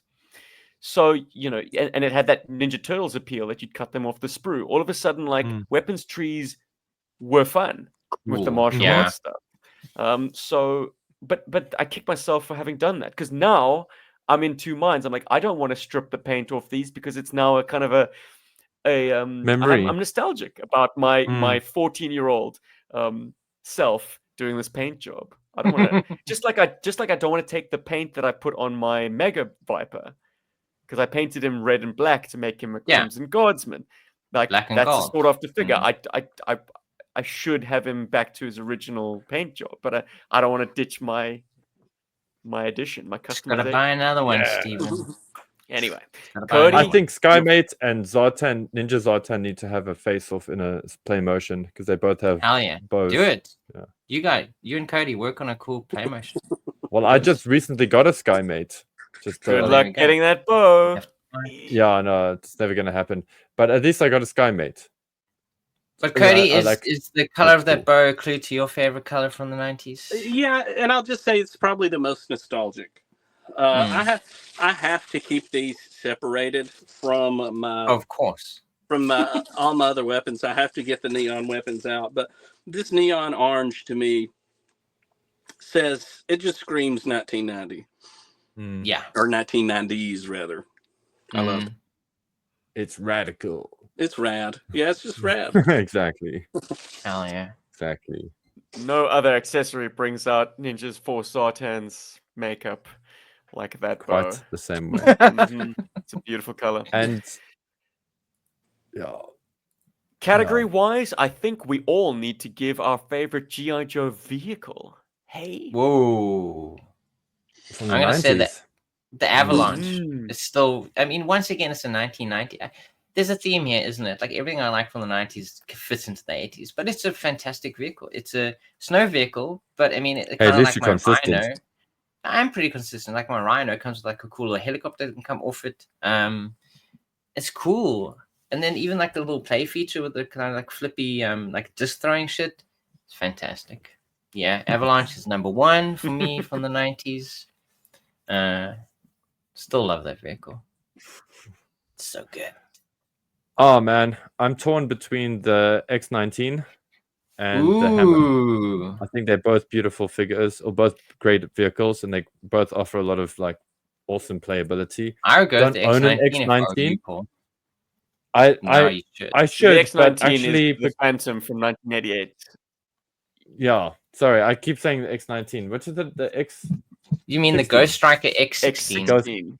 Ghost Striker X16. Sorry, which is crazy because you've fully come around on this thing. Because back in the early days of GI Joburg, Paul didn't understand at all why Steven was nominating the Ghost Striker X16 as one of his favorites from the 1990s. It was like, what? And having played with one and admired one, I'm quite a fan. I'm quite a big fan, actually. Well, there we it's go. one of those GI Joe. That's what happens sometimes, you know. If you just get a thing in your hands, if you can just touch it with your hands, you know, it feel it. It's just kind of get a good, idea of what it really is about. It just has such a great scale to it, though. Like, I just because especially when you see an X16, an F-16 for real, like we saw on the deck of that aircraft carrier, like for us it was, or for me it was like, oh wow, they're actually quite small, and so it just scales well for GI Joe. Like when you see it in pictures, it does look a bit cute and bubbly and stuff, but when you see it in hand, flying it around, yeah, you're there, man. And it's got a great play feature. Steven's talking about play features, and the X16 has got great play features. It's a fun toy to play with, with the whole, marking and sound effects and stuff. It's good. Oh, hell yeah. Never mind the handle, which is something I actually hated about it initially, by the way. I've totally come around on the handles on a jet toy thing. Anyway, nice that's my grip one. something, Yeah, it just feels like a video game as well. So, Cody, what's your favorite Joe vehicle of the night? It's a trifecta. It's a trifecta. I couldn't narrow it down to just one vehicle. It's actually two vehicles in a playset. So, there we go. I'll start with was the Blockbuster. I absolutely, I got the Blockbuster for Christmas, I think the year it came out, and it was a fantastic vehicle. It had tons of slots for characters to go in, and you could, if I remember correctly, you could engage these two cannons on top that would fire simultaneously That's so cool. as the vehicle drove itself. It was wicked. It had Gatling guns on the very front of it. It was such a 90s death machine. I mean, look at it. That's proper 90s. My goodness. I love it. Yeah. And so my second vehicle would be the Shark 9000. Yes. Yeah. I had the Shark 9000, and I mean, it was essentially my killer whale. You know what I mean? I loved it. And adding the DEF to it, because that's what it felt like, was a DEF vehicle to me. It made it like a, it was a less of a military movie style vehicle and more of like, I don't know, looking at this cutter, I mean, he's in blue jeans, and this mutton junkyard from the DEF are in blue jeans, and it made it like, check them out. It felt like to me, I don't know, like a movie, like a Chuck Norris type detective movie, and they have this, or Magnum PI even, and they have this awesome boat. That's their main thing, main transportation, that they capture these the headmen and stuff like that. To me, this wasn't a I don't know, like a, and I didn't really have Cobra boats at the time, but so it I don't know, it's like a police vehicle almost, Yeah, almost like Coast Guard. They kind of like they're monitoring the waters for any kind of, I suppose, drug traffickers that would come into the States. That is a great kind of like play to have. Tell me, it took 8 years, but GI Joe finally got an answer to the Moray. That's how I felt about the Shark 9000. It's a proper boat, attack boat. Yeah, yes, man. This thing's it's awesome. got the water. The water gun is fantastic on it. The the mine launcher is fantastic on it. It had it could hold tons of characters. And in the center part there, if I remember, did it not launch a torpedo?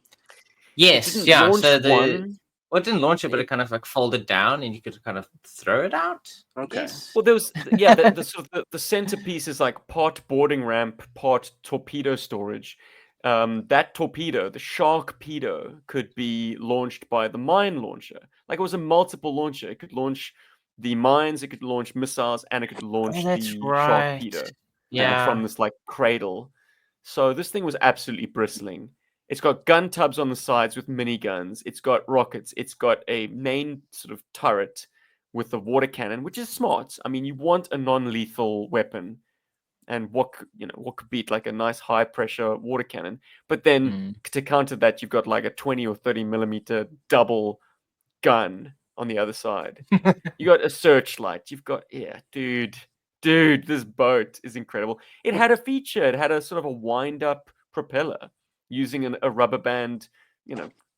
Pretty rudimentary feature, but like, dude, as far as Kirk Bozigian's theory of like packing vehicles with features so that you could answer the question of like, what can it do? This thing did a lot. The fact that it had a reservoir that you could either pass the hose through to the underside of the boat so it could suck up whatever water the boat was in. But also, if you weren't playing with it in water, if you're just playing with it on the carpet, it had a reservoir that you'd then push the hose into the other hole, and then it had sort of internal stores of water. Like, genius. So simple, so effective. Dude, I'm with you there. Shark 9000's amazing. It really is. Amazing. It looks crazy. You know what I mean? But it's a fantastic vehicle. It really is. Yeah, and there's a lot of fun to be had playing with it. What was the play set that you... I can't not talk about 90s GI Joe at all without talking about the 92 headquarters. I got it. There we go. Yeah, baby. I got it for Christmas the year it came out. And from that point on, it was the centerpiece of my GI Joe playtime. I can't tell you how many times I triggered that center tower and made it collapse onto the Joe. It added an element of unpredictability that was super cool. And it had so much, I don't know, all the computer terminals, the nuclear reactor or the generator or whatever it is that folds down in the back, the elevator, the breakaway jail. It was fantastic, not to mention the spotlight and the sounds. That is probably my favorite GI Joe item that they made in the whole line. I mean, when you ask me my favorite GI Joe vehicle or anything like a playset, whatever it may be, it's the 92 HQ. I love that thing. It is absolutely incredible. Did either of you guys have it growing up, or was it secondary? Growing up, no. I don't even remember seeing this on our shelves. I think it was maybe too big, because I don't remember us ever having anything like huge on our shelves. Like I mean, Stephen, did we even have the Hammerhead here? Because I mean, you got that overseas, didn't you? Yeah, the Hammerhead didn't make it to South Africa. Yeah. Neither did this beautiful thing. Yeah. Yeah, so like our playtime was all invented. Play sets, the areas where you'd have to play with the figures was completely invented. There was nothing like a place that you knew GI Joe would have as being theirs. So I think discovering the play sets, all of them after the fact, was a wonderful thing to kind of like see. Like, okay, they were making things for them to kind of play in. And definitely made them worth getting. Flash forward to 2018, and our buddy Ethan hit us up saying that he wanted to thin down his collection and was getting rid of this sort of the 90s more excessive stuff, like the Cobra Earthquake and like this playset. So yeah, we came back from the States with not only our JoeCon swag, but like a massive box from Ethan, and absolutely this was amazing. Always grateful to Ethan to have the 1990s headquarters. It's an incredible piece. It now resides with Rob. This is yes, Rob's big takeaway from that box. Indeed. Yeah. I always make mention of the fact that it's got that Fort Carrium vibe to it from Brave Star, where like the whole town could like pull into kind of a battle station mode. I know it was envisioned for it to be easily stored, but in the Deke animated series, they actually leaned into it as like a fort mode. Yeah. Like it would be splayed out when it's kind of being a functional base, but when it's under siege, it would do this thing and practically in universe become this tight little sort of box, this armored steel I don't know, monolith. And it, like the sandbags you see as it's folded up. I mean, that's intentional. Um, at the front of it, Yeah, there, at the below top. Yeah. and if you look at the side of it too, as it's folded up, there's all these nooks and crannies to fit Joe's in. As Yeah, they can Cobra's. kind of peek out. Yeah, so you can definitely still play with it as the closed in position. Yeah, it's fantastic. It's imagination fuel, isn't it, boys? Oh yes, totally. Lovely, lovely stuff. All right. Well, seeing as you had it as a child, Cody, describe your playtime. Was it the center of your GI Joe universe by the time you got it? Yeah. Yeah, it totally was. So I can remember it vividly being pushed up against my wall, opened up, and it went. I spent a lot of time. I can remember setting up guys on the tower in the middle. Who's the security guard standing by the door? You know what I mean? Who's behind? Who's in the terminal in the back? Who are on the sides? That kind of thing. Who's in the jail? And it would always start. I would usually always start with trying with Cobra when it's open to take the tower out, because the tower falling added so much. Like I say, unpredictability, because you never knew what was going to happen. And that bottom piece there where that center gun turret sits on the front of it, yeah, that would slide out more. And so there were spots for guys down there to lay down with their rifles and take cover and stuff. And so when that tower would collapse and all of that stuff would fall down on them, it would be chaos at that point, and then the Cobras could storm the base and, so-and-so's injured or so-and-so's dead. And I don't know what I mean. It was fantastic. Can they make it through the door? Kind of stuff. I don't know. It was fun. I don't know why 3D Joe's doesn't have a single photograph of it extended. I guess maybe limitations on their photo booth. Maybe that's something that Carson will address. But yeah, that sort of bunker, that emplacement. Yeah, that's kind of like a forward space, like before you even get to the base. That's an extra space right in front of it. And it's so well sculpted. It's beautiful. Like, it's mud and sandbags and what else is in there? Like, are there tracks? Are there footprints? I think so. I think isn't there barbed wire? If I remember right, is there sculpted barbed wire in there? I'd have to pull mine out. Might be. I know there's. Don't be surprised. Or like craters. There's some craters, that kind of thing. Yeah, amazing. Yep, they pulled out all the stops. Even as late as 1992, the line was still beautifully designed. Yeah, that's the thing. Like, there were still some things that you can definitely go and be like, this is so awesome. Like, yes, there's a lot of like colorful stuff that maybe a lot of people didn't enjoy from the 1990s. But they're things you can pick out. They kind of still feel like they not belong in the 80s, but it kind of still feels good as like a GI Joe toy. It's worth owning. It's worth adding to your collection and adding to everything else that you do own already. The headquarters and some of the figures that we have, kind of gone through, and the vehicles we've gone through as well. There's still a lot of really nice 90s stuff that I think could still fit the sensibilities of 80s collectors. And I mean, I'm 40 years old, and guilty as charged. Right. And so I don't know. I mean, I'm surprised. I'm surprised there's not more love from GI Joe collectors for the 90s stuff who grew up with that stuff. I mean, I don't know if it was they just weren't there. It was GI Joe dwindling in appreciation by the time this kind of stuff came around? Is there just not? I have nostalgia for it. I mean, if they had a Ninja Force classified Zartan, I would have nostalgia for it. You know what I mean? Like, they're already doing slice and dice, I guess. But I just feel like there's I don't know. When you look at the 90s through adult sensibilities and you compare it to what came before it,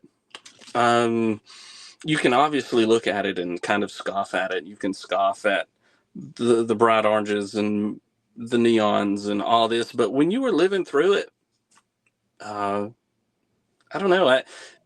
you didn't think much about it. It didn't bother me. You know. Yeah, no, for sure. You grew up with those were your Joes. If your first experience with GI Joe was the 90s stuff, I think that's what you thought GI Joe was. And maybe later you kind of come back to it like we did as well. We kind of discovered this entire new world of GI Joe where they're kind of way more realistic. But I think even still in playing with our Joes, I think we still play with them fairly realistically, even though they might be bombastically colored. I think they're just less difficult to lose. and they're so brightly colored. I don't want to paint it that I didn't have any experience with Sunbow or the 80s Joes at all, but I'll say this, for example.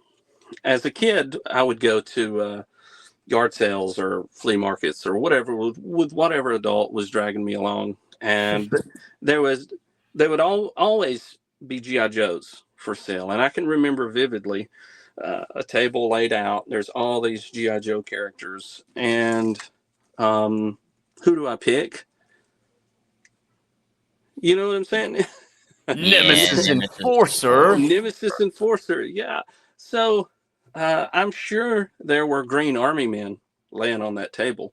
But what did my child sensibilities bring me to? This guy, this monster of a man. You know what I mean? It was he was incredible looking. So I don't know. I always come back to the first time I ever bought a Joe with my pocket money.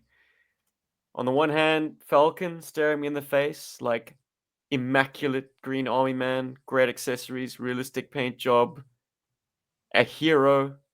But on the other hand, Hydro Viper. Right. Checkmate, baby. I took that Cobra Frogman home with me. Lost all of his stuff. Played with him in the stream.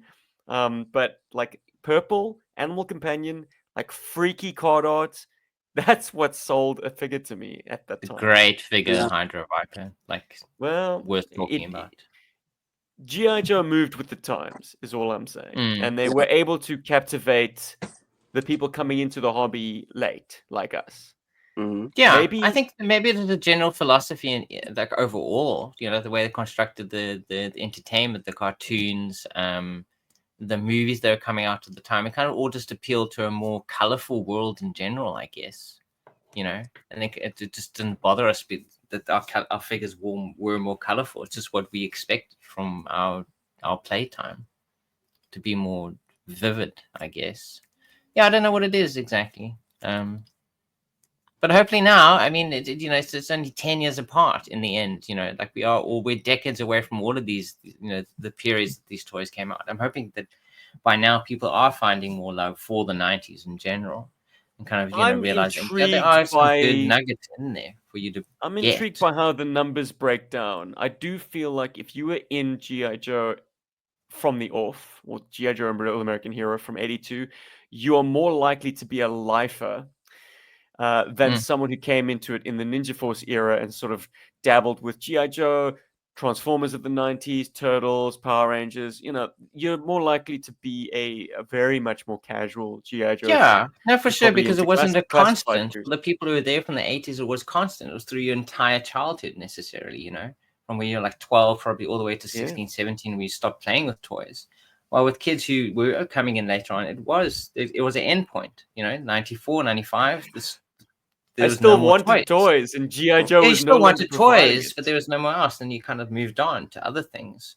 So it is understandable that if your entire childhood was G.I. Joe, these people would have spent the rest of their lives, you know, like fixated on G.I. Joe. Maybe that is the description of the sickness that plagues me, is that whereas fans who started in 82 outgrew G.I. Joe, and then G.I. Joe went off and died alone, you know, in isolation of them, for me, I was just getting into like G.I. Joe and it was coming to an end. So I'm always going to feel unfulfilled. Like I was cheated. Like those last few years of my sort of play time of having a line that was a going concern still.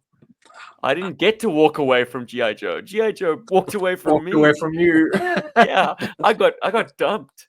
It's Anyways, not you. Cody, buddy, close us out, man. Let's get you to just put a pin in this episode. G.I. Joe in the 90s, a magical time. Yeah, G.I. Joe in the 90s. Superheroes, ninjas, robots, aliens, space. What more could you want in a toy line? There's so much there for the imagination to run wild. It really is a thing of beauty. And that's 90s G.I. Joe in a nutshell for me. If you are an 80s kid and you still think of the 90s G.I. Joes as a dirty word, maybe we've gone some distance to convince you otherwise. Maybe there's some toys that are now on your radar that weren't before. Maybe your disdain for this decade is even stronger than before. Whatever. Drop down in the comment section and give us an opinion. We love you guys for doing that, for listening to us, for sharing, for supporting, for liking. If you don't mind throwing a like on this video if you're watching the YouTube version. But we especially love these fine folk who chuck us a few shekels every month. They help keep the lights on Patreon, as we like to say. And also the YouTube members who get my dose of madness once a week. Maybe a little bit of early access. I don't know. Recently, apparently, as well. He's been covering the Reaction Plus figures of GI Joe. So he's also kind of getting into the whole membership love, I guess what it is. It's all Rob here who doesn't love any of you guys. You're not giving me enough to. I'm kidding. Thanks again, Cody, for joining us, buddy. Hey, really enjoyed. This was awesome. Yeah, it was nice to kind of like talk about the 90s again and have someone who really appreciates, what the 90s had to offer. Your enthusiasm is always appreciated. Thank you for joining us, and I guess that's it. Yo, Joe. Yeah, Yo, Joe. We'll be back next week. Bird.